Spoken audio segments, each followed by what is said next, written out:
I was rushing home early from work, holding a bouquet of roses for our 7th anniversary when I heard her voice through our front door. Amanda was on the phone with someone saying, "He will not suspect a thing." I froze in the hallway, confused, my heart suddenly racing. When I walked in, she jumped quickly, ending her call. Without missing a beat, she looked me straight in the eyes and announced, "Jimmy, I am moving out tonight. Do not call me again." The roses fell from my hand. Where are you watching this from? Drop your location in the comments, hit that like and subscribe button, and stay tuned to see what happens when your world collapses in an instant. I met Amanda 7 years ago at my college friend Tom's housewarming party in downtown Boston. I was 35, working as a software engineer for a tech startup, and she was 32, a marketing executive for a luxury retail company. The moment I saw her laughing across the room, I felt something I had never experienced before. She had this captivating energy, bright blue eyes, and a smile that seemed to light up the entire apartment. I worked up the courage to talk to her, and surprisingly, we clicked instantly. Our conversation flowed effortlessly from books to travel dreams to our shared love of Thai food. By the end of the night, I had her number, and 3 days later, we went on our first date to a small Italian restaurant in North End. 6 months after that, we were engaged, and another 6 months later, we were married in a beautiful ceremony overlooking the harbor. The first few years of our marriage were everything I had hoped for. We bought a comfortable 3-bedroom house in a nice suburban neighborhood, adopted a golden retriever named Duke, and settled into what I thought was domestic bliss. I was making good money at my job, and Amanda was climbing the corporate ladder at hers. We took vacations to the Caribbean, hosted dinner parties for our friends, and talked about possibly starting a family in the near future. From the outside looking in, we were the perfect couple with the perfect life. But looking back now, I can see the warning signs that I chose to ignore. It started about 2 years ago when Amanda became increasingly obsessed with social media, particularly Instagram. She followed all these luxury lifestyle influencers who flaunted their designer clothes, exotic vacations, and lavish homes. She would spend hours scrolling through their feeds, making comments about how amazing their lives must be. At first, I did not think much of it. Everyone has their guilty pleasures, right? But gradually, Amanda began to express discontent with our life, which I had always thought was pretty great. Our 3-bedroom house was suddenly too small. Our annual trip to the Caribbean was boring and predictable. My reliable Toyota was embarrassing compared to the luxury cars she saw her coworkers driving. Around that same time, Amanda made a new circle of friends through a networking event her company hosted. These women were the wives of wealthy executives and entrepreneurs, and they lived the kind of lifestyle Amanda was becoming increasingly fixated on. Weekend brunches turned into shopping sprees where Amanda would return with bags from Gucci, Prada, and other high-end stores I could barely pronounce. Our financial arguments began shortly after. Credit card bills skyrocketed. When I expressed concern, Amanda would get defensive, accusing me of being controlling or not supporting her happiness. To keep the peace, and if I am honest, to avoid her cold shoulder treatment, I started working overtime and taking on freelance projects to supplement our income. I told myself it was temporary, that maybe she was going through some kind of phase. The distance between us grew. Amanda was always on her phone, often stepping into another room to take calls. Our conversations became surface level. Date nights became rare. Intimacy dwindled to almost nothing. When I tried to address these issues, Amanda would deflect, saying she was stressed about work or tired from her busy schedule. 3 months before everything fell apart, I found a receipt in her purse for a dinner at Mason's, one of the most expensive restaurants in Boston. The bill was for 2 people and totaled over $400. When I asked Amanda about it, she claimed it was a girls' night with her friend Stephanie, and she had picked up the tab because Stephanie forgot her wallet. Something in her explanation did not sit right with me. For one, the receipt showed an order of oysters, which Amanda was allergic to. For another, I had texted Stephanie that same night about a birthday gift for Amanda, and she had mentioned being out of town visiting her parents in Chicago. I should have pressed harder, demanded the truth. But I loved Amanda, and part of me was afraid of what that truth might be. So I accepted her explanation, pushed down my doubts, and continued trying to make our marriage work. It is amazing how love can blind you to reality, how it can make you complicit in your own deception because facing the alternative is too painful. Now, as I look back at those early warning signs, I realize that denial is a powerful force. I had constructed an elaborate fantasy where our marriage was just going through a rough patch, where Amanda's behavior was just a temporary reaction to work stress or some midlife crisis. But deep down, a part of me knew. A part of me had already started grieving the relationship long before it officially ended. I just was not ready to admit it to myself. The day everything changed started like any other. It was a Thursday, our 7th wedding anniversary, though Amanda had barely acknowledged it that morning with a distracted "oh, happy anniversary" while scrolling through her phone at breakfast.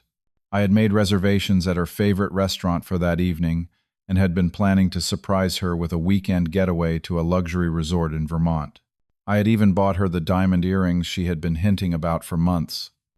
Despite the tension between us lately, I was determined to make our anniversary special, hoping it might help us reconnect. Looking back, I can see how naive that was, how desperately I was clinging to the illusion of our marriage. I decided to leave work early that day to prepare. My boss, knowing it was my anniversary, was understanding and wished me good luck. On the way home, I stopped to buy her favorite roses, a bottle of champagne, and some gourmet chocolates. I remember feeling nervous but hopeful, like a man on a first date rather than a husband of 7 years. As I approached our front door, I could hear Amanda talking inside. Her voice was animated, excited in a way I had not heard in months. I paused, key in hand, listening. "Just a few more hours and I will be free," she was saying. "No, he will not suspect a thing. He thinks we are going to dinner for our anniversary." She laughed, a sound both familiar and strange. "I know I cannot wait to start our real life together. This boring suburban prison has been killing me slowly." I stood there, frozen, the roses clutched in my hand so tightly that one of the thorns pierced my skin. Blood trickled down my finger, but I barely felt it. The physical pain was nothing compared to what was happening in my chest. I pushed the door open. Amanda was standing in our living room, suitcases already packed beside her. When she saw me, her eyes widened in shock, then quickly narrowed. There was no guilt in her expression, just irritation at being caught at having her plans disrupted. "You are home early," she said quickly, ending her call without even saying goodbye to whoever was on the other end. "Obviously," I replied, my voice surprisingly steady despite the hurricane raging inside me. "Who were you talking to?" Amanda straightened her shoulders, a gesture I had seen countless times when she was preparing for a confrontation. "It does not matter. I was going to tell you tonight at dinner, but since you are here now, I might as well say it. I am moving out, tonight. Do not try to contact me after I leave." The coldness in her voice was what struck me most. This was not an impulsive decision. This was something she had planned, rehearsed even.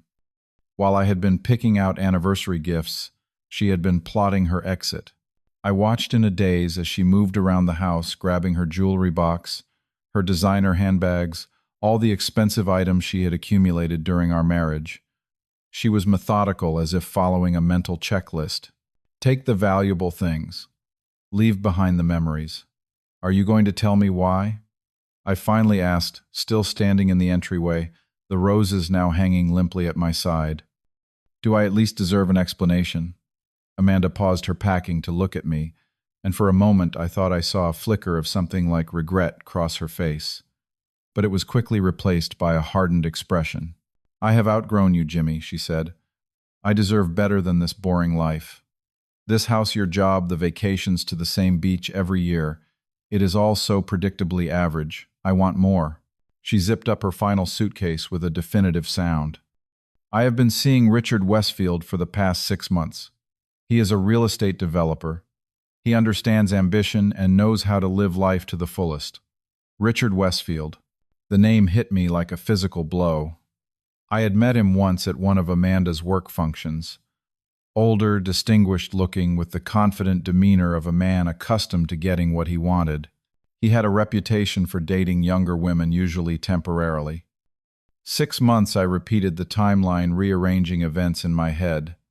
Missed dinners, weekend work, retreats, the mysterious phone calls. "You have been planning this for 6 months. Longer than that," Amanda admitted with a casualness that felt like another slap. "I have just been waiting for the right time." Richard is taking me to Paris next week, and we are looking at apartments in the 16th arrondissement.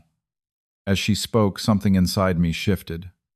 The shock and pain began to crystallize into something harder, colder, a clarity I had not felt in years. "There is one more thing," Amanda said, checking her expensive watch. "I will need you to keep paying the bills for a while. My name is on the house and the cars, and legally you will need to maintain my lifestyle during our separation. My lawyer will be in touch about the details." She said this as if she were giving instructions to a waiter not ending a 7-year marriage. As if I would simply comply with her demands after such betrayal. "And if I refuse?" I asked quietly. Amanda's eyes narrowed. "Do not fight me on this, Jimmy. You will not win, and it will only make things messier. Besides," she added with a small, calculated smile, "who knows? Maybe after I have had some time with Richard, I will realize what we had was special. But that will only happen if you show me you still care by not making this difficult." It was manipulation, pure and simple. The kind she had used throughout our marriage to get what she wanted. But for the first time, I saw it clearly for what it was. "Fine," I said. "Take what you need and go." She seemed surprised by my easy acquiescence, perhaps expecting tears or pleas. Instead, I stepped aside and gestured to the door. With a slightly confused expression, she gathered her bags and walked past me. At the threshold, she hesitated, as if expecting me to make one last attempt to stop her. When I did not, she tossed her house keys on the entry table and left, slamming the door behind her without looking back. I stood in the silence of our home, now filled with the ghosts of what I had thought was a happy marriage. On the dining room table sat the anniversary card I had written that morning, full of promises and hopes for our future together. Next to it, the dinner reservation confirmation. The champagne had grown warm in my hand. In that moment, as the sun began to set outside our living room windows, I felt a strange sense of peace settling over the initial shock. Not because the pain was not there, it was like a physical weight crushing my chest, but because for the first time in years I was seeing the truth clearly. And truth, however, painful, is always preferable to illusion. That night was the longest of my life. After Amanda left, I sat in our living room staring at nothing, the full weight of what had happened pressing down on me. I alternated between numbing disbelief and waves of pain so acute they left me gasping. I did not sleep. I could not eat. I just sat there replaying every moment of our relationship, searching for the exact point where it all went wrong, where love had turned to betrayal. By morning, something had shifted inside me. As the first rays of sunlight filtered through the blinds, illuminating the half-empty closets and the indentation on her side of the bed, clarity began to replace confusion. I had spent years compromising, working overtime, ignoring red flags, all to maintain a relationship with someone who had been planning her exit strategy for months, possibly years. No more. I called my office and took a sick day, something I rarely did even when actually ill.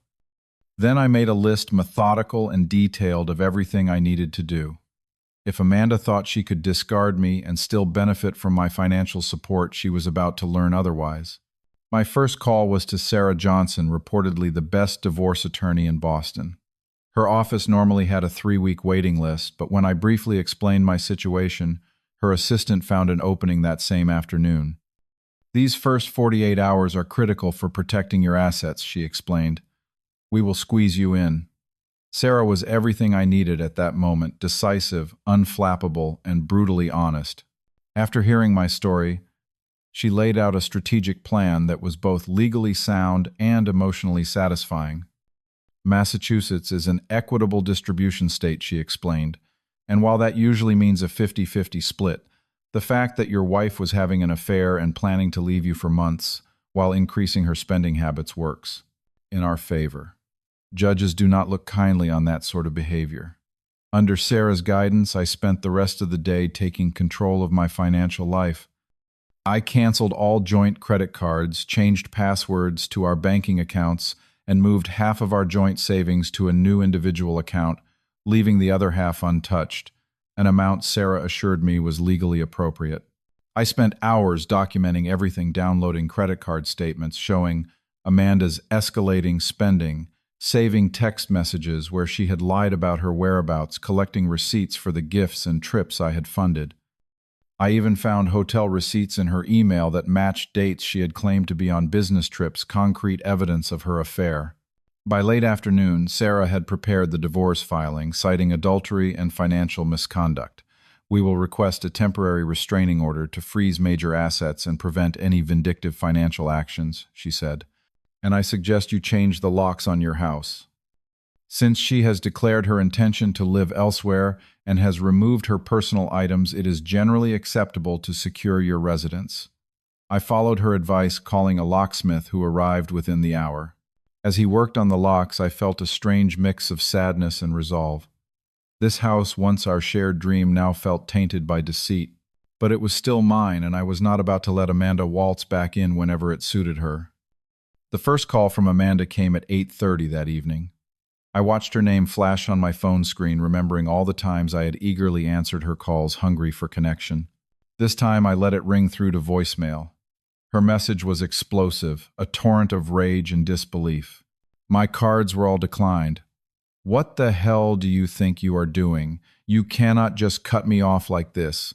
Call me back immediately." I did not. Instead, I texted a single sentence. "Please direct all communications to my attorney, Sarah Johnson," and included Sarah's contact information. Amanda called 5 more times that night. I did not answer. She left increasingly frantic messages, her tone evolving from angry to threatening to finally pleading. By the 6th call, she had clearly spoken to someone about the legal implications of what was happening. "Jimmy, please, we need to talk about this.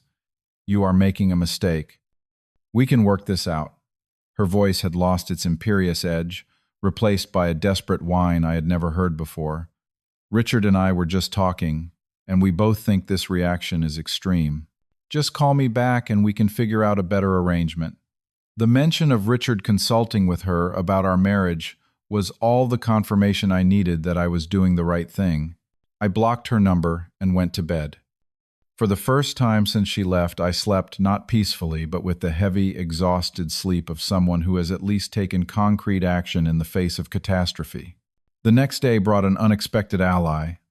Amanda's sister Lori called me surprisingly supportive. "I tried to talk her out of this," she confessed. "Richard has a reputation, you know. He has done this before, swooped in and promised women the world, only to lose interest once the chase is over." She paused. "For what it is worth, I think you are handling this the right way. Rolling over would only enable her behavior." Her support meant more than I could express. As did the rallying of our friends, most of whom reached out after apparently receiving angry one-sided texts from Amanda about my controlling and vindictive behavior. To my surprise, almost all saw through her narrative. Tom, my oldest friend, came over with beer and pizza that night. "We all watched her change," he said. "The Amanda you married would never have done this." Meanwhile, Sarah's investigation had uncovered more than I expected. Amanda and Richard had opened a joint account 2 months earlier. She had transferred significant funds from her personal account money that had originated from our joint account, essentially using my income to finance their future together. Even more damning, Sarah found emails discussing their plan to secure a hefty divorce settlement from me, followed by their intended move to Paris. In one particularly cold exchange, Amanda had written, "He will give me whatever I want to keep the peace. Jimmy hates conflict and always chooses the path of least resistance." Reading those words hurt, but they also strengthened my resolve. She had counted on my conflict avoidance as part of her strategy. She had weaponized my desire to make her happy, my willingness to compromise, never again. As Sarah predicted, things moved quickly after that. Amanda's lawyer, clearly caught off guard by our aggressive approach and mountain of evidence, began making noises about settlement discussions. Richard, it seemed, was reconsidering the relationship now that Amanda would not be bringing a substantial divorce payout to their new life together. The first sign of this came through social media. Amanda, who had been posting defiant, vague quotes about finding true happiness and leaving the past behind, suddenly went quiet. Lori confirmed what I suspected. Richard had postponed their Paris trip, citing business concerns. 2 days after I changed the locks, I came home from work to find Amanda sitting in her car outside our house. When she saw me, she jumped out, her expression, a mix of anger and desperation. "Why are the locks changed?" she demanded. "This is still legally my house, too," I maintained the calm demeanor Sarah had advised. "My attorney has filed for exclusive use of the marital home given your stated intention to live elsewhere. If you need to retrieve additional belongings, you can arrange a time through our lawyers." "Lawyers?" she scoffed. "We do not need lawyers involved in every little thing. Can we please just talk? I think I may have been hasty the other night." The change in her was striking. Gone was the cold, dismissive woman who had packed her bags and walked out. In her place was the Amanda I remembered from our early days, vulnerable and seemingly sincere. But I had seen behind the mask now, and there was no going back. "I am sorry, Amanda, but I think we are past the point of casual conversation. I will be following my attorney's advice from here on out." Her face hardened. "This is not like you, Jimmy. You are being cruel." "No," I replied, "I am being fair. For the first time in our relationship, I am putting myself first. Please move your car, you are blocking my driveway." As I walked into my house, I could hear her crying in the driveway. Once that sound would have broken me, sent me running to comfort her. Now I recognized it as another tactic, another attempt to manipulate me into giving her what she wanted. That evening, the texts started. Dozens of them swinging wildly between accusations and apologies. "You turned out to be just as controlling as Richard said." Then minutes later, "I miss you so much. Please, can we talk?" And finally, "I made a terrible mistake. Richard is not who I thought he was." I did not respond to any of them, instead forwarding them all to Sarah as further documentation of Amanda's erratic behavior. This was no longer about hurt feelings or broken hearts. This was about survival, about protecting myself from someone who had proven she would use any vulnerability against me. The next escalation came a week after she left. I was at work when my phone rang with a call from the front desk. "Mr. Parker, your wife is here. She is quite insistent on seeing you and seems upset." I immediately called security. "Please escort her from the building. She is not authorized to see me at work." I then explained the situation briefly to my boss, who was thankfully understanding. Security camera footage later showed Amanda screaming in the lobby, crying about being homeless and broke, claiming I had cut her off without warning. The scene she created was exactly the sort of public drama I had always tried to avoid, exactly the kind of leverage she thought would force me to give in. It did not work. If anything, her behavior only strengthened my case. As Sarah put it, every scene she makes is another nail in the coffin of her claim for spousal support. The final act of desperation came when Amanda showed up at my parents' house in Connecticut. My mother called me concerned. "She is on our front porch crying. She says you will not talk to her, and she has nowhere else to go." I sighed, feeling a twinge of sadness beneath my determination. "Mom, she left me for another man and tried to drain our accounts before leaving. She is only there because he is backing away now that she will not get the settlement she promised him." My mother's response surprised me. I thought it might be something like that. "Your father and I will handle it." Later, she told me they had been firm but kind, offering Amanda a cup of tea and a clear message. "You made your choice when you betrayed our son. We wish you well, but we cannot help you undo the consequences of your actions." That visit seemed to mark a turning point. 2 days later, Amanda's lawyer contacted Sarah with a significantly more reasonable approach to the divorce settlement. The fight had gone out of her, or perhaps reality had finally set in.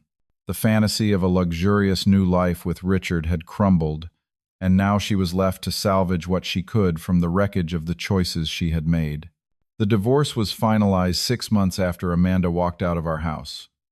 The court ruling favored me significantly, largely due to the documented infidelity and financial misconduct. Amanda received much less than the 50% she had initially demanded, and her request for ongoing spousal support was denied. I heard through mutual friends that she had moved back to her hometown in Ohio, living with her parents while she figured things out. Richard, as Lori had predicted, had quickly lost interest once it became clear that Amanda would not be bringing a substantial divorce settlement into their relationship.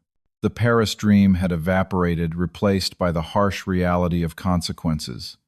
As for me, The healing process was neither quick nor easy. The betrayal cut deep, leaving scars that would take time to fade. In the weeks after Amanda left, I struggled with insomnia, loss of appetite, and a persistent hollow feeling in my chest. I found myself questioning everything: my judgment, my worth, my understanding of what love should be. At the urging of Tom and my parents, I started seeing a therapist, Dr. Bennett, who specialized in recovery from relationship trauma. Our weekly sessions became an anchor, a safe space to process the anger and grief that sometimes threatened to overwhelm me. "What you are feeling is normal," Dr. Bennett assured me during our first session. "You are not just grieving the loss of your marriage, but the loss of the future you had imagined and the trust you had invested. That is a profound loss." I also joined a support group for people going through divorce. Sitting in a circle with others who understood the unique pain of betrayal was surprisingly healing. There was strength in our shared experiences, comfort in knowing I was not alone in my struggle to rebuild. Slowly, I began to reclaim my life. I threw myself into work, earning a promotion that had long been overdue. I reconnected with old friends I had neglected during my marriage, restored relationships that had been sidelined in my efforts to please Amanda. On weekends, I started hiking, something I had always wanted to do, but Amanda had dismissed as boring. The physical exertion and natural beauty became a form of therapy, helping me process my emotions while reconnecting with my body and the world around me. I renovated the house, transforming it from a space filled with painful memories to something that felt entirely my own. I replaced the furniture Amanda had selected, repainted the walls, and converted her home office into a music room where I could practice guitar, a hobby I had abandoned years ago, at her subtle discouragement. 6 months after the divorce was finalized, I ran into Ellie at a coffee shop downtown. We had known each other in college, had even dated briefly before life took us in different directions. She was back in Boston after a decade in Chicago, working as an architect for a firm specializing in sustainable design. Our reunion started with casual catch-up over coffee, which turned into dinner the following week, which eventually evolved into regular weekend adventures, exploring hiking trails and local museums. Unlike my whirlwind romance with Amanda, my relationship with Ellie developed slowly, built on friendship and genuine compatibility rather than intensity and infatuation. Ellie was different from Amanda in almost every way. She was thoughtful where Amanda had been impulsive, content with simple pleasures where Amanda had constantly craved more. Most importantly, she was honest. Sometimes brutally so, but always with kindness underlying her directness. 1 year to the day after Amanda announced she was leaving, I received a text from her. "I miss you. I made the biggest mistake of my life. Can we talk?" For a moment, I felt the echo of the pain, the ghost of what might have been. But it was just that, an echo no longer able to reach the core of me. I showed the text to Ellie, who raised an eyebrow. "What are you going to do?" "The only thing I can do," I replied, and typed a simple response. "I wish you well, Amanda, but that chapter of my life is closed." And it was. I had learned that while love is precious, self-respect is essential, that forgiveness is possible without reopening doors, better left shut, that sometimes the most painful endings lead to the most necessary beginnings. 2 weeks later, Lori called me out of the blue. "I wanted to apologize for not seeing what was happening sooner," she said. "I should have warned you about what Amanda was planning." "You have nothing to apologize for," I assured her. "She is your sister. And honestly, I am not sure I would have believed you then. I needed to see it for myself." Still, she insisted, "I want you to know that not everyone in our family is like her. Some of us believe in loyalty and honesty. We have maintained a friendship since a surprising gift from an otherwise painful chapter. As I sit here now in the quiet of my study, reflecting on the journey of the past 18 months, I feel a profound gratitude for the lessons learned, however harshly they were taught. I have discovered strength. I never knew I possessed boundaries. I never knew I needed, and a capacity for joy I feared might have been permanently damaged. Ellie and I are taking things slow, both cautious from past wounds, both committed to building something genuine and lasting. Last weekend, as we sat on my deck watching the sunset, her head resting comfortably on my shoulder, she asked, "Do you ever regret what happened with Amanda?" I thought about it carefully before answering. I regret the pain, the wasted years, the betrayal, but I do not regret where it led me. I would not be who I am now with you if I had not gone through that fire. And that, I think, is the most important lesson I have learned, that sometimes losing what you thought you wanted opens the door to what you truly need. That endings, however painful, create space for new beginnings. That betrayal, while devastating, need not define you, only refine you. If you are going through something similar, if someone you trusted has betrayed you in ways that make you question everything, know this: you will survive. You will hurt. You will grieve. You might even break for a while. But you will also heal, grow stronger, and eventually find your way to a life more authentic and fulfilling than you can imagine in the midst of your pain. Have you ever had to make the difficult choice to walk away from someone who betrayed your trust? Share your experience in the comments below. And if this story resonated with you, please hit that like button and subscribe for more real-life experiences and lessons learned. Remember to share this with someone who might need to hear that there is life after betrayal. Thank you for listening to my story. And remember, sometimes the most loving thing you can do for yourself is to say no to those who do not value you.